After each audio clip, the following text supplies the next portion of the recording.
Welcome to Off the Wall. My name is Trey. Thank you so much for joining me today. Hope all is going well in your world. Things are starting to pick up in the arena and indoor football world. We're officially hitting that 2025 off-season, preseason mode where teams are going to be making announcements on signings and coaching staff and all that stuff. So we'll get into some of the stuff that we do know in a little bit. But first, we have an interview with Gary Compton. Now, if you don't know who Gary is, he is a former arena football wide receiver who was one of the founding fathers of arena football back in the 90s and early 2000s. He's one of the greatest to ever play the game, but he's also the director of football operations for Arena Football One. So we'll talk a little bit about his career, kind of how he got involved with the sport, growing with the sport, and some of the trials and tribulations he experienced along the way, some of the mentors that he came across in his football journey, some legendary players that we'll discuss in a moment, as well as diving into a little bit of Hollywood and how he got involved with that. And then we'll obviously talk about what he's been doing with Arena Football One as they ramp up for the inaugural 2025 season. So really, really awesome interview with Gary. So we're going to dive into that first, and then we'll talk about some IFL and AF1 stuff after that. But before we get to the interview, if you don't already, please give us a follow on all of our socials at Off the Wall FB, F as in foot, B as in ball. We're on Instagram, we're on X/Twitter, and then we're on TikTok as well. So if you stumble across this video, you never heard of this before, go ahead and give us a follow on there. And while you're here, if you're watching on YouTube, give us a like, subscribe to the channel, help grow this thing out a little bit. And then if you're listening on Spotify or Apple Podcasts, do the same on the podcast channel or the podcast page rather, and give it 5 stars, do all that fun stuff, and share it with a friend, because we're getting some exciting guests like Gary on the show, and excited to see where this goes from here. So let's not waste any more time. Here's Gary. All right, joining us on the show today, we've got an OG of the arena football game. He is a wide receiver and a jack linebacker in the original Arena Football League from 92 to 2005. We're talking top 20 all-time in receptions, top 15 all-time in receiving yards. He's the current director of football operations for Arena Football One, and his name is Gary Compton. Gary, I know it's a busy, busy time, so I appreciate you taking the time to join the show today. How have things been in the world of arena football for you? You know what, Trey? First off, thanks for having me on, and getting to discuss a little bit about Arena Football One. It's been crazy. We've been hitting the ground running with a lot of things. A lot of people ask about the new league and everything. And I think you don't have to be a rocket scientist to figure out why we had to do it, and everything like that. So, we brought over the 8 teams that finished, the founding teams, and, getting this new league up and running. Like I said, we've been hitting the ground running, full steam ahead, and getting things going in the right direction. That's awesome. Well, we could spend hours talking about your career and what you got going on here, but I think I found a way to shrink it down to a bite-sized portion for the people. So I want to split this up into 2 mini interviews, one with the player and then one with the director of football operations. And we'll kind of structure that way. That way we're not totally all over the place. But starting off with your playing career, you mentioned in some interviews in the past, you felt like a founding father of arena football. And when you debuted in 92, the sport was only a couple years old, let alone leagues being a couple years old. What was it like for you making that adjustment from the outdoor game to the indoor game when there wasn't a lot of info out there on the league or on the sport at all? Yeah, absolutely. And I think a lot of it is with all of us is, everybody was trying to get to the league. That was the bottom line. You wanted to continue playing. You would hear everybody say, oh, make sure we get film. We need film. We need film. Okay, well, where am I going to go? You had the CFL back then, we had the World League, back then, but a lot of that was allocations of the NFL teams and things like that. And so, lo and behold, there was this game that we say you played on a postage stamp, and you had to figure it out. And it took a little bit at first, but I think from a wide receiver concept of it is, the game, a lot of the game is, was still the same. You got to throw it, you got to catch it. You just have these barriers, that are undefeated and have not lost and will not lose. So you kind of had to map your game out. What was your niche with it? And like you said, there wasn't a lot about it. We just knew it was an opportunity for us to continue showcasing ourselves and playing football, and that's how I got into it in '92. Yeah, end of the day, football is football.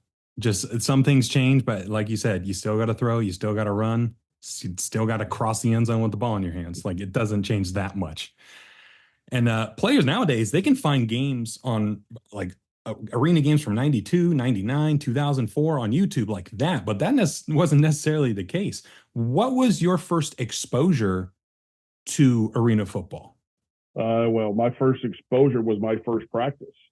Oh, okay. So yeah, so I went and so I signed. It came out stint NFL a little bit, came out World League up in Montreal, CFL in Edmonton, and kind of found a niche, back home in '92. I was from Dallas and all that. Dallas had the Dallas Texans at that point in time. Mhm. Michael Trigg, who took over for Ernie Stautner and Drew Pearson, and then was the head coach. Was a former teammate of mine, and that's how I got into it.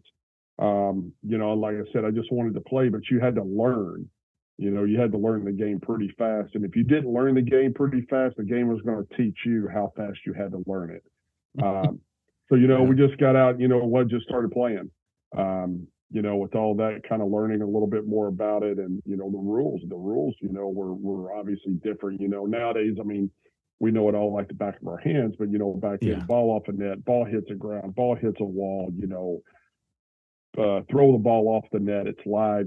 Things like that. You had to gather yourself, but it was a unique experience. And like I said, it was only about 4.5, 5 years old when I first got into it, so it was brand new. Didn't know what was going to happen with it, and obviously we know where it went, and what it did for my career. Yeah, absolutely. Well, we hear a lot about welcome to the NFL moments. Did you have a welcome to the AFL moment, like maybe colliding with that wall for the first Yeah, time? yeah, I had a few of them, obviously. Catching some out routes on a wall and not getting able to turn up, and having a 240-pound linebacker take you and run you into the wall. I've had some times to where I flipped over the wall in the stands, running full speed and all of that. Because you try. The best thing of it is you got to take that barrier and all of that out of this game, or it Yeah. will kill you, because you're always looking at the wall, seeing where things are. You'll take your eye off the ball or something like that. So yeah, it was fun, but we were a lot younger back then. We could bounce back a lot faster, Yeah. that's for sure. Yeah. Well, you mentioned one of the teams you played for, the Dallas Texans. You played for a number of expansion teams throughout your arena football career. What would be a couple pieces of advice that you would give to organizations and players that will eventually be on Wilkes-Barre, Stockton, Monterey, these expansion teams that'll be featured in AF1 this year? What would be some advice you'd give to them on an individual level and as an organization? Well, I think it'll start the organization first. I think what you got to do is you got to get it out in the community. People need to know Hmm. what your product is.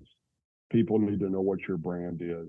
You need to let them know. You need to get your players out in the community, your coaches, everything that you can to generate, those questions and all of that, that people will want to buy season tickets to. I think that's very, very um, hard to do when you're brand new with that, but you're Hmm. generating sponsorships, because we all know right now your money's coming from revenue and from tickets and sponsorships. There's not a lot going on with anything else right now, so you got to really get out there into Right. the community. As far as player wise and all that, it's a little bit different now because players are so specialized. Okay, they only, the I will say it till the day that I die. The Ironman football is what it was all about. Uh, Right. you look at the two-way players, and I say myself and the Hunky Coopers and the Greg Hopkins, and just to mention the linemen, that played both ways, and the wide receiver DBs and all of that. It's what the game was built on. But now you take it out, like I said, a lot of kids are specialized, and Yeah. make sure that you utilize your talents, and all of that, and learn the game, learn the nuances of the game, and everything else. Because at the end of the day, you're utilizing this. If anybody ever says, and I always tell them this, if anybody ever says, "Oh, I'm coming to the AF1 to stay," you should never have that mentality. You want to Right. go to the UFL, you want to go to the CFL, you want to go to the NFL. That's what it's all about. And with that is, if you move up in leagues and all that, the league that you started in is only going to get a lot of the publicity. This is where he started. We go back and we talk Yep. about Kurt Warner.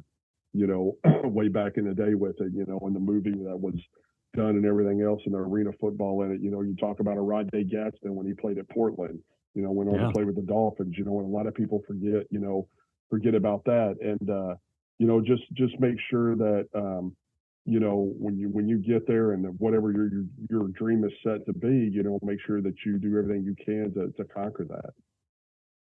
Yeah, absolutely. I think the league embracing itself as a league of opportunity and development is the sweet spot where it needs to be. Because, like you said, it's not a position where, like it was like 20 years ago, where you could make a living full, like a year-round living doing this. Like, it's meant to be that stepping stool to get you to that next step where that could be an option for you. So, um, you mentioned Coach Trigg earlier, and you went from team to team with him throughout your career. Tell me about the connection you had with Coach Trigg and what made things work between you guys to the point where you kept going back.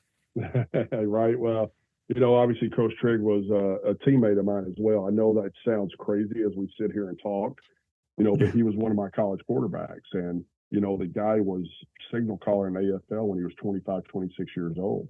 Um, Wow. but, him and I had that relationship. And, you look at that and, Todd Hamill and I play. I mean, everywhere Coach Trigg went, Todd and I went. We were just one of those guys, and if you look at it as we go through it, we started out in Dallas and we played there for a little while. We went to Fort Worth because Dallas closed out. Fort Worth became an expansion team. Thought we were going to have a good setting there and everything else. It was there for 1 year. Mike ends up getting the head job in Milwaukee in '95 as an expansion team, and he drafts Todd and I, and we come to Milwaukee. Spent most of my career here. Uh, and then free agency, go to Albany, and then Trigg has a player go down that he needs somebody. He calls and sends me to Grand Rapids, and then I finish up my career in '04 and '05 with him in Philly.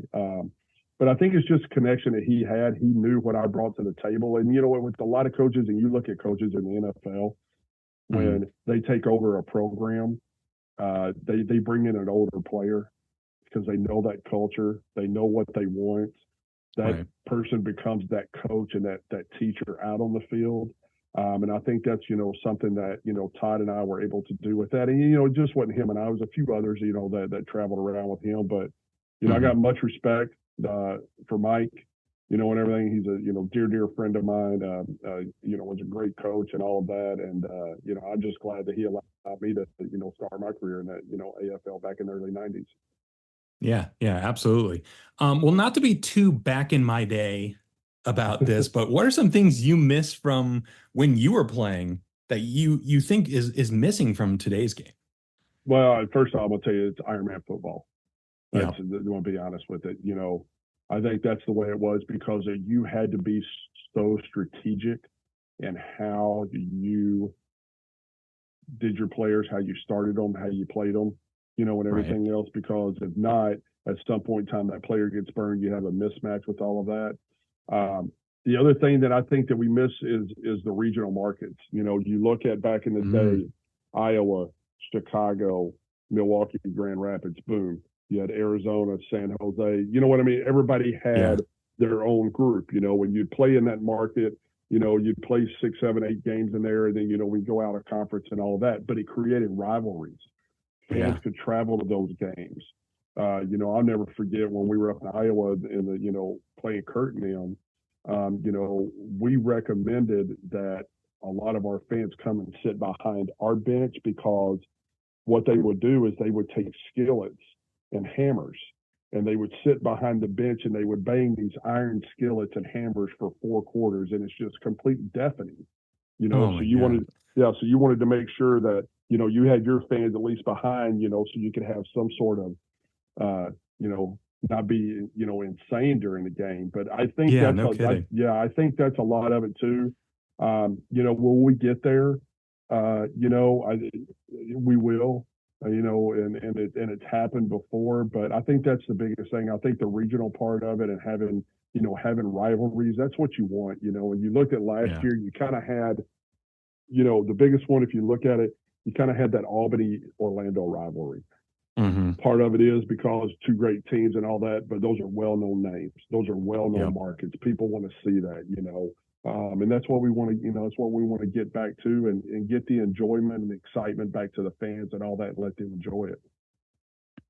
Yeah, growing up in Orlando, I went to Predators games a bunch, and that rivalry that you talk about with like Tampa Bay Storm and Oh, Jacksonville Sharks a little bit later in the 2010s, hmm, but the war on I-4, that yeah, wasn't for the faint of heart. Like no, that was brutal, and right. it's what made the game so exciting to watch. Absolutely. And when you start having names like that, the war on I-4, and, Yeah. up here we used to, with Milwaukee and Grand Rapids, we used to call it the battle across Lake Michigan, things like that. Mhm. Where, fans aren't, they're not traveling 8, 9 hours. It's 2 or 3 hour drive. I mean, here to Chicago, we weren't in it long enough when Chicago first came in, but that's, you know, 80 miles down the road. And you Yeah. look at the Green Bay, Chicago now, with the Bears and the Packers the way that it is, so Hmm. it's just creating those rivalries, and having that excitement, and having people be able to call in on sports radio shows and talk about it during the week, and generate that excitement and all that. Yeah, being able to trash talk your neighbor who might be from Milwaukee because you're rooting for the Chicago team, like that's what makes sports so fun, is Absolutely. those little moments in between the games too. Yep. I was doing some research on your career and saw that you signed on. You mentioned your NFL career with the 49ers for a little bit, and you were teammates with Jerry Rice and John Taylor. Is that right? Yeah, Jerry Rice, John Taylor, Joe Montana, Steve Young, Ricky Waters, Tom Rathman. I mean, you know what? It's crazy. I had George Seifert as my head coach. I had Sherman, Ray Sherman as my receivers coach, and I Uh-huh. had Holmgren as my offense coordinator. Wow. So just, So and that was on the offensive side of it. yeah, that's quite a crew. Yeah. What did you learn from those guys? You know what? And I tell everybody, a lot coming. I was in a D2 school, obviously signed as an undrafted free agent, and went there. Hmm. And that was back in the day in the NFL where you had 7 weeks of camp. You're going through 2 a days for 7 weeks. It's Oof. brutal. Yeah. Yeah. Nowadays they did that. Everybody be on IR, nobody could play. Um, Yeah. but the first thing I learned with that and all of that was how to be a professional. Hmm. Watching those guys, and how they took care of their bodies. And, it was really cool. I always tell this story all the time about Jerry Rice. We had 5 of us that were either, I know, Bobby Slaughter, who was drafted in the 6th round at Louisiana Tech, and then the rest of us were free agents. And he would take us every day after practice, talk to us, run us through stuff, make us run things. And he would stay out there with Wow. us every single day. And, when that's the goat of the receiving core, and you're looking at that person, and you just want to stand there and listen to him talk, much Of less course. like Yeah. I'm suiting up and all of that, and then it was funny. My first preseason game, I line up, we're playing the Raiders in the LA Coliseum, and Ronnie Lott had just been traded from San Francisco to the Raiders, and he's on special teams, and I'm out there, so it's really weird with that. I think more back in the day than it is now with the kids, because Yeah. there's so much social media, there's so much everything now, and all of that. But Uh-huh. yeah, it was a great experience. I learned a lot with it. Met a lot of great people, and was just fortunate enough to be able to get there. Yeah, that's crazy to think. When I first read that, I'm like, that is insane. Like that, you Hmm. want to talk about setting the table, like setting a foundation for Right. success as a professional football player. It doesn't get much better than that. Absolutely. So before we hop over to your time as the with AF1, I want to also talk to you about towards the end of your career, you did some work in Hollywood, and you did some work shooting the football scenes for The Longest Yard. Is that correct? That is correct. So Pat O'Hara, who a lot of people know, great Hmm. quarterback in the Arena Football League.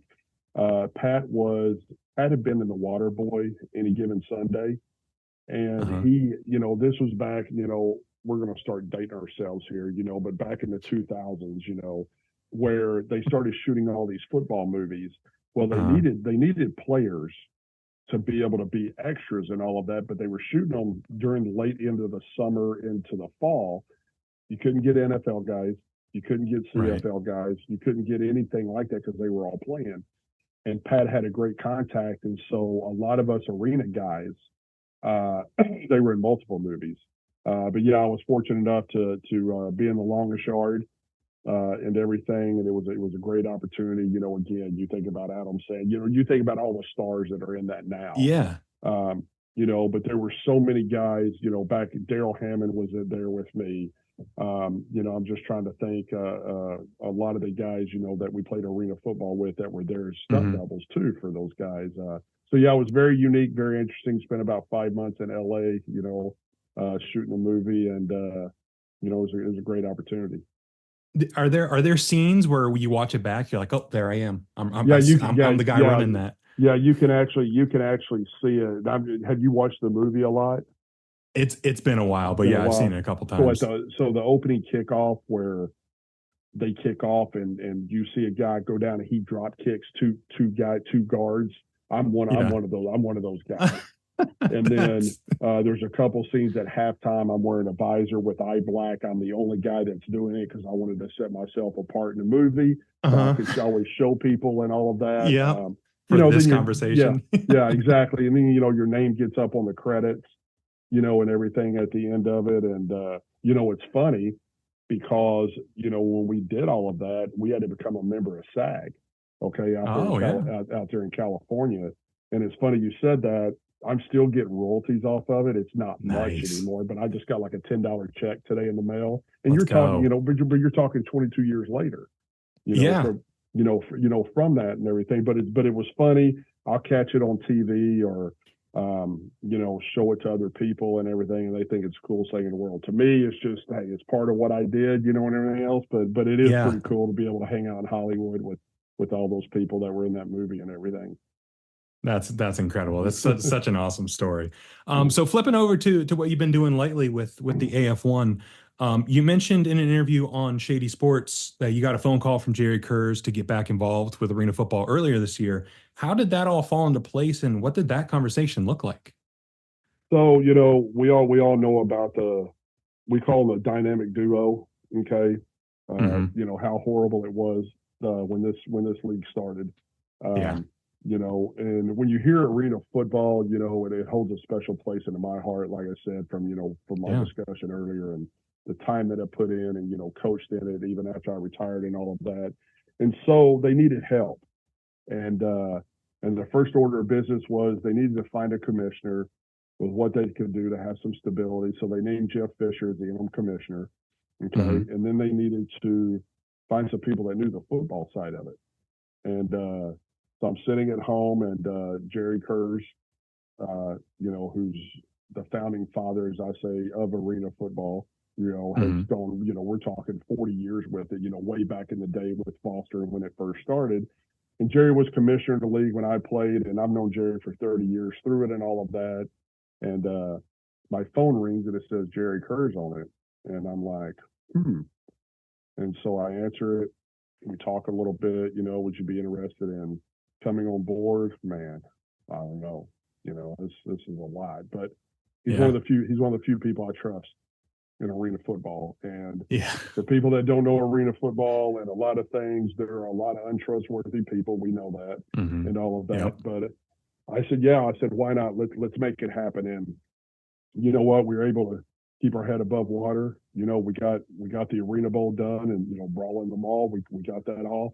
But it was a lot of work. There were a lot of things that weren't followed, a lot of things that weren't done, and I shook my head at it. It's like, how do they operate? So we put a lot of things in place. Like you said, we got it all done, got it taken care of. Made it successful for the end of the 2024 season. That was the goal. To make sure that came aboard. Jerry did a great job with everything and getting us on CBS Sports Network, for the playoffs and to have the Arena Bowl on there. And, so we moved forward with it and, continue to build. Yeah. And what does a day in the life of a director of football operations look like? Like, I've seen that job title a billion times, but I could not tell you. Like, you wake up in the morning. What do you do at 9 a.m.? What do you do at noon? Like, what does that look like? So it's, so right now it's, you kind of go through the season. So, the first thing you're doing realistically during the season is, all transactions. Okay. You're getting transactions coming into the day. You're looking at them. People are asking for trades. You're going through them. You're making sure stuff's legit. People are signing signing players to new contracts. You're looking at contracts, making sure that's all in. Everybody has a timeline and a time frame to get stuff in. It all comes into me. We'll do Zoom calls during the week with coaches, with referees, with our other football people, with the league, with other league people, and all of that. Right now, it's a little bit different because we're just getting things going and everything. It's a lot of Zoom calls, which, before COVID, this would have never been, and now this is the thing to do. And everything, but just making sure all the I's are dotted, all the T's are crossed. With everything, we've got everything in place. So when we do hit it running full speed here, and I'm sure we'll talk about that here in a minute, that, everything's good to go, and we continue moving forward. So it's busy. My wife thinks I just sit around all day long and just, hop on Zoom calls and eat lunch. Or, you're just tapping on the keyboard. Yeah, exactly. With everything. But there's, it's crazy too, because it may be 9, 10 o'clock at night, and I'll have something come through and I'll work a little bit on it or do whatever. I'll set a reminder for in the morning to take care of it. So, as long as we get it all done and everything is the way that it should be, that's all that matters. Yeah, absolutely. And it's a part of, it's like you've touched on, it's a part of your legacy. Like you helped build up arena football to what it was and what it can be. So it's awesome that you have the role now to potentially revive it and get it back to where it was and maybe even go further, right? So we touched on it earlier with some of the hostile environments, and a lot of arena teams nowadays, they position themselves as being family friendly environments, which is great. We need that. But from your playing days, I'm sure you experienced some less than family friendly environments and a little more rowdy, a little more raucous when it comes to those crowds. In 2025 and beyond, how do you find that balance between being that family friendly product, but also having a little bit of that grit and rowdiness that kind of made arena football what it was? Yeah, and Jerry makes a good comment. He says arena football is we go to a party and a football game breaks out. Okay, and that's really what it is. Yeah. Obviously, without the fans, we have nothing. You want to make it a family environment. You want to make it friendly, but you also want to make it, where it is rowdy.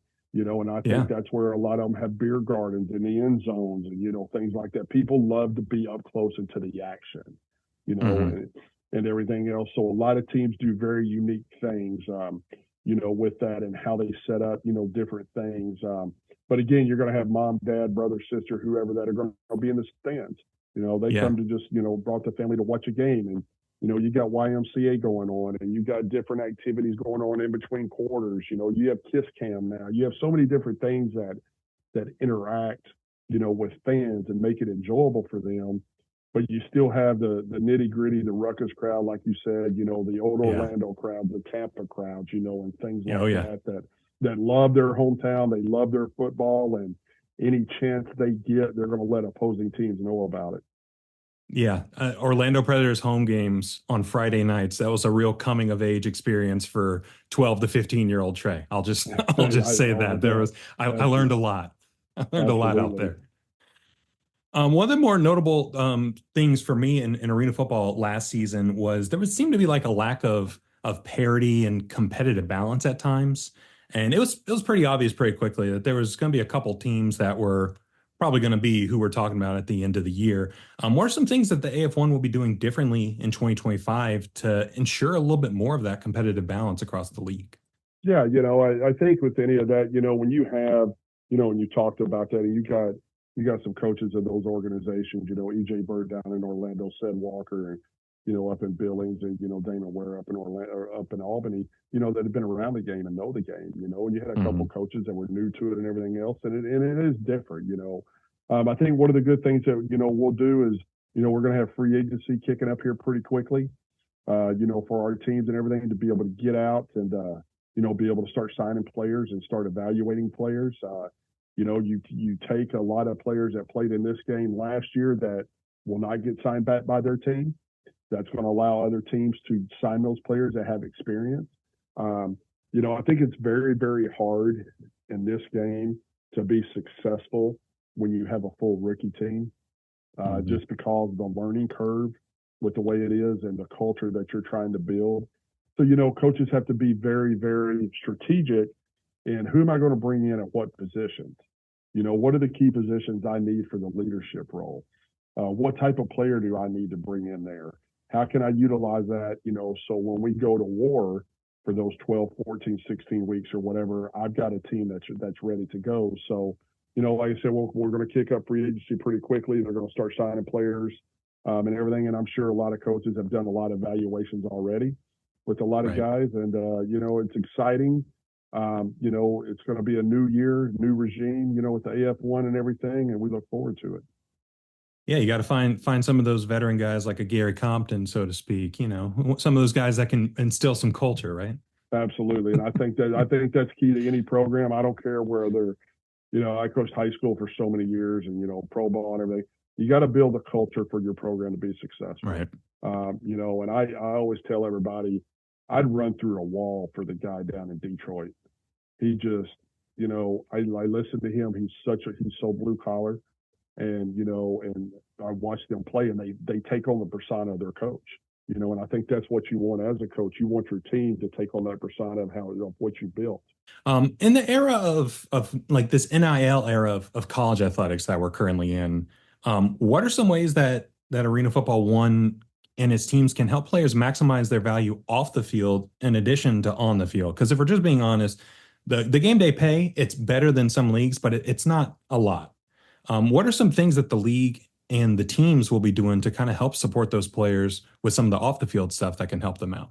Yeah, I think a lot, again, getting the players out in the community, getting them involved, getting them to meet people, whether it's, any corporate events that you have, taking your players out, because we all know life after football. Okay. Yeah. And you build those relationships.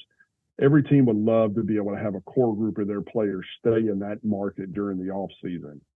Reason why being because you can promote them, you can send them out to different places. I know I was fortunate enough when I was here with the Mustangs when I came up here in '95. I lived here in the off season. I was one of the few players that did. I went to elementary schools. I went to car dealerships. I went to everything that I could possibly get my hands on. Number one, to market my name, so everybody knew who I was, but to market the program as well, and all of that. And if you can meet somebody, and then you create and get an off-season job, it just helps you out there. So I think getting those players out in the community, like I said, restaurants, radio show, whatever it may be, and letting them know and letting them build that brand. We're talking about now with kids, they're starting their brand at 17 years old. Yeah. We didn't even think about a brand. You didn't even have a brand at that point. I have a son that's a redshirt sophomore in college right now, plays at Concordia St. Paul. He's a quarterback. And it's D2 level, and they don't really have to worry about a lot of that. They can go play football and enjoy it and all that. But, some of these kids, I looked at the Georgia-Alabama game, the other night and just, and it's insane. I mean, they were talking on sports radio this morning and all that, in order to win a championship, you probably are going to have a $20 million payroll next year. Yeah. It's no joke. And it's insane, but those kids are used to that. Okay. And, they're used to instant gratification. And, in the world of the transfer portal, which is probably the worst thing that the NCAA has ever done, they don't get that instant gratification. They leave. Okay. Well, where does that take you now in professional sports? Okay. With everything and what happens there. So you go somewhere, you don't like it. Okay. I'm going to leave. Well, that's not the way it works. Some teams cut you. Some teams will suspend you, so you kind of got to balance that out a little bit. I know I kind of got off track, a little bit. Kind of a long answer to your question, but I think in turn, it's a different deal that these coaches have to deal with and, see what happens. Yeah, definitely. Well, I'm a bit of a rule book nerd. Whenever the rule books drop, I read through the entire thing because I want to understand what's going on. And is that something that you kind of take on with your role, kind of figuring out what stays, what goes with the rule book? Yeah, we kind of go hand in hand. With that, we just had some meetings in Chicago. We were going through the rule book of what coaches liked, what they didn't like. They're obviously the ones that are, coaching it and everything else. And we try to work with them on it. There's some things that we tweaked. There's some things that we took out. and everything. But you want to, everybody, as everybody said, they love for the game just to go back to the way it was. Everybody always Yeah. talks about the way it was. Well, in the world of today, we can never go back to the way it used to be because it just doesn't Right. happen. Everything is going so fast. So, you still got to make it enjoyable. Still got to make it fun. You still got to make it exciting for the fans that will want to come back. You still want those 70, 69 games. Nobody wants to go watch a 12-8, 12-9 arena football game. That would be horrible. No, absolutely not. So everybody wants to make sure that they, that it's fast paced and exciting. So we're working on that rule book, getting things done, getting some things changed and all that, but it's definitely going to be exciting. Awesome. Well, I know one of the most divisive rules from last season was the 2, 3, and 4 point conversions. Um, can you give me a nod? Can you give me a wink? Are those still sticking around? Is that still to be determined? Everything is on the table. Okay. It's all on the table. Nothing has been voted on yet with that. There's been some concerns from coaches on some different things. There's been some concerns on our part on some things, but nothing has been taken out yet. We take everything into consideration. We have a rules committee. The rules committee will vote. The rules committee will vote on that. They'll take everything into consideration, and then obviously the ultimate deal goes to Commissioner Fisher and what he wants to do, with it. I think a lot of those, like you said, the 3-point play, 4-point play, it has its advantages and disadvantages. The Rouge has its advantages. The Dose has its advantages. A lot of it does because you become as a coach very strategic in how you play the game. I score a touchdown, I got 6, I go for a 4-pointer, and I kick it. All of a sudden, I'm down by 12, and I'm tied in the drop of a hat. But to the common fan that's watching the game, you're going, oh, hold on, let me rewind this, go back. You know what I mean? And it's so fast paced that, they don't understand it. Now, is that good and bad? They don't understand it. It throws them off like, oh, this is too gimmicky. I don't want to see this. Or, wow, this is really exciting. You know what I mean? So you got to hit that happy medium a little bit with them to where they're really engaged in it. They're exciting, and you want to definitely keep them coming back. Yeah, I sent the end of the first Billings Albany game to one of my friends who wasn't familiar with arena football but knows football, and I'm like, "This was crazy," and they were like, "What just happened?" I'm like, "Okay." So they scored a touchdown. They went for 4. Then they kicked it to. I was like, I feel like a crazy person trying to explain it, but like that was what happened. That's what got me fired up. But just trying to onboard somebody to that, to your point, was a little bit heavier lift than I thought. And trying to, you think about it, trying to explain all that on live TV with what's going on. That too. How fast it is, and getting that person, that person just looks at it and goes, well, they were down by 12. They're tied now. How did that happen? And, trying to figure out the scoring and the ruling, and, trying to go over all of that, on the right before the game up on the TV screen is showing all that. It's good and bad with that because you don't want to have so much on there that they just can't take it all in. But like I said, you want to make it exciting and everything. Yeah, it's like a unspoken sports bar rule where, like, if the game's on TV and it's on mute, can people understand what's going on? Right, exactly, 100%. So sometimes they can, sometimes they can't. Yep. Well, one rule that I love from back in the day that I'd like to pitch to the rules committee is stop motion, freeze motion, whatever you want to call it. What are your thoughts on stop motion? I thought it was a great strategic move from offenses to try to draw defenses offside. And to me, it's on the defense to have the discipline to not jump. So I know it's been taken out. Is there any consideration that might come back? There was talk about it. Like I said, that's on the table as well. I do know a lot of people are not in favor of it. Again, I thought offensively it was to an advantage, with the defense, but if I'm on the defensive side, I get it too. With that. But again, just trying to figure out, what all, because you don't want to redo everything. You know what I mean? You don't want to be, okay, nothing was in last year. We're going to throw it all in this year and everything else. And, maybe you look at, again, you look at things from year to year and what worked and what didn't work. There are some people that were in favor of it. Again, the rules committee, and I'm on that committee, unfortunately, because, it'd be talked about with the rules and everything. But, we just want to, number one, you want to make sure it's right. You want to make sure it's safe, and you want to make sure that it's, like I said, it doesn't, quote unquote, as they say, gimmicky or whatever. But I used to like it. I used to use it to my advantage when I played and everything. So, we'll definitely see what happens with that too. Well, if there's an opening on the rules committee, I volunteer. I'll join. I'll let my voice be heard on some of these things if you'll have I'll me. let them know that this is Trey insisted on this one, right? Please, yes, Yeah. please. Thank you. I appreciate that. Well, thank you so much for the time today, Gary. This has been amazing. I know there's no shortage of things to do with AF1, so I really appreciate you carving some time out of your day, and we'll definitely have to do this again closer to the start of the season. But do you have any parting words for the people in terms of what we can look forward to over the next couple of months heading into the inaugural AF1 season? You know what? Find us on social media. Okay, follow Okay. us. That's going to be the biggest thing right now. It's going to be a great league. People have done so many things behind closed doors, so many things, behind, getting everything set up, getting things in. We like you said, we brought in some new teams. There are other teams that are still wanting to come in. Again, that's part of the expansion committee and all of that. Hmm. But it's going to be a fantastic league. You're not going to want to miss it. It's going to be the premier. I don't say indoor arena. It's going to be the premier league of all of that.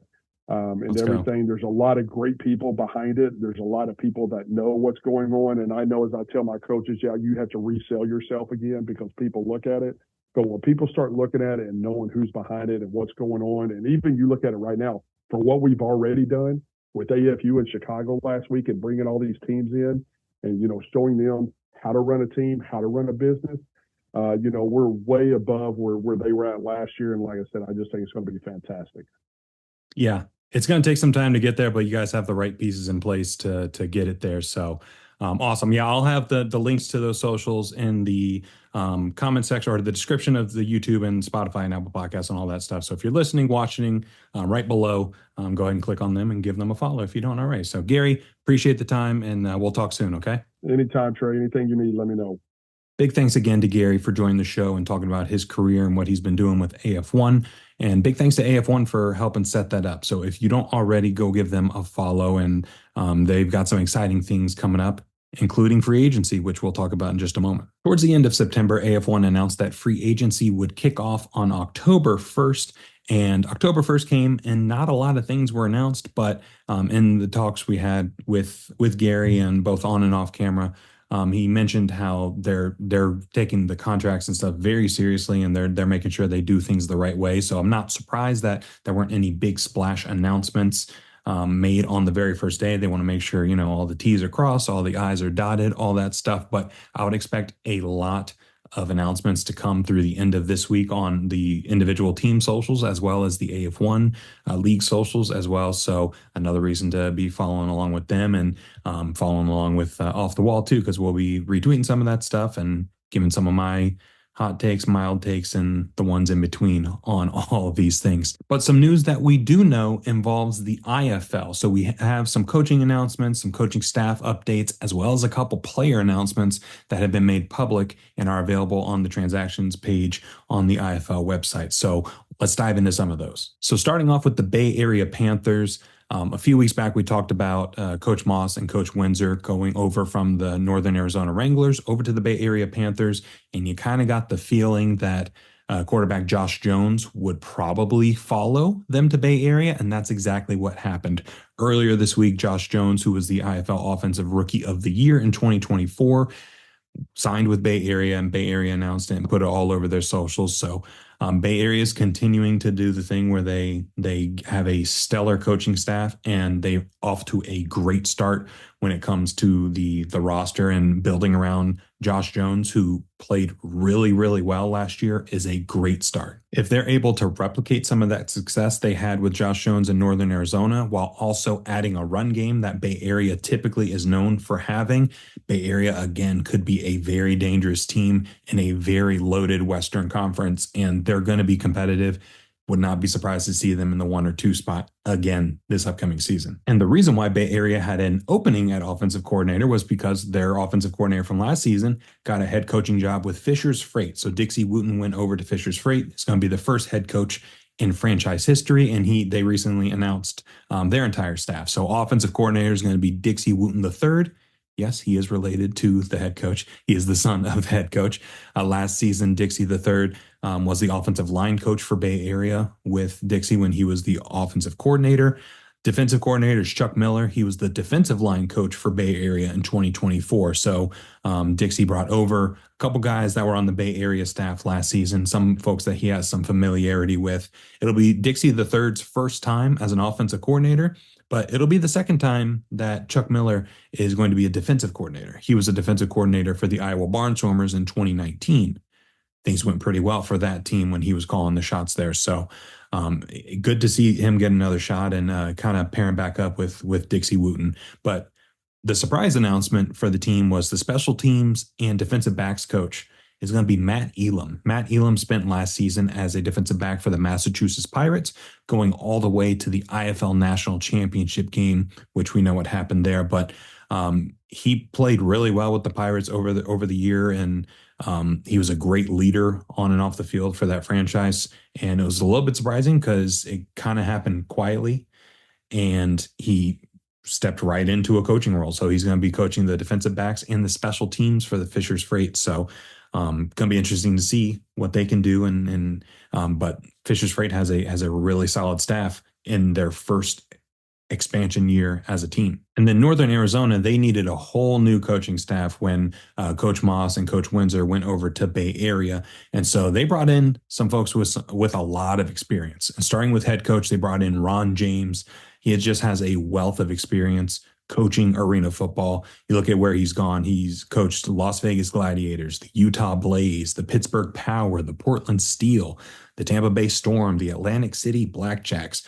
All throughout the 2000s and 2010s, he was involved in the arena game, coaching teams, coaching defensive coordinator, offensive line coach. Like he's done it all in the arena game, and he's making the jump over to the indoor game. So it's a little bit different from the arena game, but not a lot. So it should be enough where he's able to make some adjustments. And the key was going to be if he could bring over some coordinators that can help, that have some experience in the IFL and the indoor game. And that's exactly what he did with his coordinator hires. So at offensive coordinator, he brought in Sia Burley. Sia Burley was one of the most electric offensive specialists in the original AFL in the 2000s. He played for the Predators, played for the Rattlers, and a couple other teams as well. And he was just a thrilling wide receiver out there, and he was just so good. But he also has quite a bit of offensive coordinator experience as well. He's the offensive coordinator for the Chicago Rush, the Orlando Predators, Arizona Rattlers, Cleveland Gladiators. So he's bounced around to a couple different teams in the original AFL. But then he also got an opportunity to be a head coach for the Jacksonville Sharks in the NAL. And he won 2 NAL championships as head coach of the Jacksonville Sharks. So he has a little bit of the head coaching pedigree. He has that offensive coordinator experience. He spent some time on the Arizona Rattler staff this past season. So he knows the indoor game. He knows what makes offenses work in the IFL. If we remember this past season, Arizona had a pretty good offense and things ended pretty well for them in 2024. So on the defensive side of the ball, they brought in Larry Hendricks. He was most recently the defensive coordinator for the Quad City Steamwheelers. Quad City had a pretty good defense last year, and the defense kept them in a lot of games when the offense was struggling at times. And before that, he was the defensive coordinator for the Tucson Sugar Skulls, and he just has a wealth of experience being a defensive coordinator at a bunch of different levels of football. So the challenge for Ron James was getting some folks with some experience in the IFL on both sides of the ball, and that's exactly what he did. So Northern Arizona went from a very experienced coaching staff with pedigree in the IFL at the coordinator spots to another very experienced coaching staff with pedigree in the IFL at the coordinator spot. So big kudos to Northern Arizona for putting together another great staff, and they should be able to pick up where they left off. Unfortunately, Joshua Jones won't be there. He'll be in Bay Area, so we'll have to see what they end up doing at the quarterback spot. Moving over to San Antonio, they made some coaching announcements as soon as the 2024 season was over. They announced head coach Tom Menas would come back, and offensive coordinator James Fuller would also be coming back in the 2025 season, and they'd be bringing in a new defensive coordinator in Lee Johnson. Now, if you watched any San Antonio Gunslingers games in 2024, it's not surprising to hear that. They had the number one offense in the IFL. They were electrifying. They were a threat to drop 60 plus at any given time. But the bad news was their defense was very, very bad and could possibly give up 60 at any given time. So they had the best offense in the league, but missed the playoffs because the defense couldn't really help them out. So to hear them get a new defensive coordinator, but still try to maintain the mojo that they have with the offensive coordinator and head coach, that makes sense. So it's not surprising to see that. But what is a little bit surprising is that they announced some signings at quarterback, but neither of the quarterback names that they signed are Sam Castronova, who was the offensive player of the year last year, who ended up scoring 98 touchdowns with 70 plus through the air and 25 plus. I think it was 75 passing and 23 rushing or something like that. You can check me on that. But he had close to 100 touchdowns. And the two quarterbacks that they announced that they signed were George Reyna and Guy Myers. George Reyna most recently spent some time with the Vegas Nighthawks, and before that, he was with the San Diego Strike Force. And then Guy Myers, he was with the Carolina Cobras of the NAL. He spent some time there. He spent some time in the UFL as well. So they had that number one offense last season, but they're not bringing back the quarterback that led that number one offense to scoring all those points and scoring all those touchdowns. So what does that mean for San Antonio? And what does that mean for Sam Castronova? For San Antonio, it seems like they're preparing for a 2025 season without Castronova at quarterback. Reyna and Myers are both very viable options, and the San Antonio system seems like one where they can be set up for success. I'm not saying that they're going to go out and score 98 touchdowns like Castronova did, just because he had an unbelievable season this past season, but they should be viable alternatives. And if the defense can improve, even be middle of the pack, the offense doesn't have to score 60 plus a game, and they can afford to regress a little bit, just because I don't see them improving off of what they did last year offensively. And for Castronova, you would expect that he continues his career, and he's from upstate New York. I think he's from Buffalo specifically, and he's played for the Albany Empire in the past. So AF1 just announced their free agency opening up. Sam Castronova is not coming back to San Antonio, or so it seems. Does he potentially jump ship over to the AF1 and the Albany Firebirds? To me, that makes the most sense. He's played for the Jacksonville Sharks before, after things went south with the Albany Empire a few years back. So there's a chance he could go back to Jacksonville, play for the Sharks. He could end up coming back and just re-signing with San Antonio. That's very much on the table. But the fact that they brought in those two guys, in George Reyna and Guy Myers, makes me think that they're going in a different direction. So it'll be interesting to see where Sam ends up signing, whether it be in the IFL, whether it be in the AF1. But no matter where he goes, that team is going to get an immediate improvement, and they are going to be a championship contender the moment he walks through the door. And then next up, we got the San Diego Strike Force. San Diego announced that they're bringing back their head coach, Taylor Ginniser, which is not surprising if you watch San Diego last season.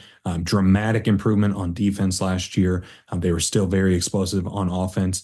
And they also announced that they were bringing back Nate Davis at quarterback. So Nate Davis has been in indoor and arena football for a very, very long time, and he's one of the best quarterbacks in the game. He's got a little bit of that Brett Favre gunslinger to him, where he sometimes stresses his arm a little bit too much and thinks he's invincible at times, and has been known to throw a bad pick here or there, but he's been also known to throw 9 touchdowns in a game too. So if San Diego can even come close to the defensive performance that they had last season, and Coach Taylor and Nate Davis can recapture some of that magic from early on in the season and from 2023 as well, they are going to be a very serious contender in the West as well. And I'm very excited to see the California clash between San Diego and Bay Area in 2025. They were scheduled to play 4 times last year. They played 5 times with the playoffs.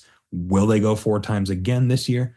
I don't know, but I'll take it if they do, just because all those games were very exciting, except for that 4th one. We don't want to talk about that. But all those games are very exciting, and San Diego is a very fun team. They just announced moving to a new arena as well. It's a little bit outside of San Diego, but it seems like it's going to be a very good venue. It's a very new venue as well.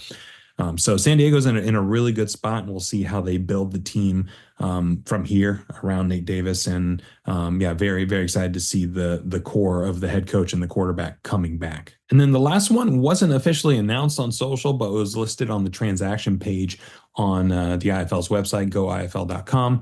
And it's Jerome Johnson. Jerome Johnson was the MVP of the 2024 IFL season. It showed that he re-signed with the Vegas Nighthawks. So with all IFL players, I know that they seek out opportunities to advance to the outdoor game, whether that be in the UFL, be in the CFL. So we'll see what ends up happening if he gets a shot in some of those bigger leagues. But at the very least, he's re-signed with the Vegas Nighthawks for the IFL for the 2025 season. And he's another player that you can build around just because he is so electrifying. He's like a very, very much a TJ Edwards type where he can kill you through the air, but the moment he tucks the ball and starts to run, you could be in a world of trouble. So we're hopeful that Jerome gets that opportunity to the outdoor game and progress his career. But if he does come back to the IFL in 2025, he'll be very exciting to watch with that Vegas Nighthawks offense. And we'll expect to see some more announcements from Vegas and the IFL very soon. And that's the show. Thank you so much for taking the time to watch, taking the time to listen. If you're watching on YouTube, please give us a thumbs up, subscribe, comment your favorite IFL team, comment your favorite AF1 team. And if you're listening on Spotify or Apple Podcasts, please rate the show on the show page and like the episode, do all that fun stuff as well, and share it with a friend if you enjoyed it. If you don't follow us on social, please make sure you do so at Off the Wall FB, F as in foot, B as in ball, Off the Wall FB. We're on Instagram, X/Twitter, and TikTok. Give us a follow on each of those to stay up to date with what's going on in the arena and indoor football world. And you might catch the occasional bad meme and bad joke as well. So if you're into that, make sure you give us a follow on there. So only 24 hours in a day. The fact that you chose to spend 50-ish minutes watching the show, listening to the show, really appreciate you. Really appreciate the support so far. And we'll see you next time.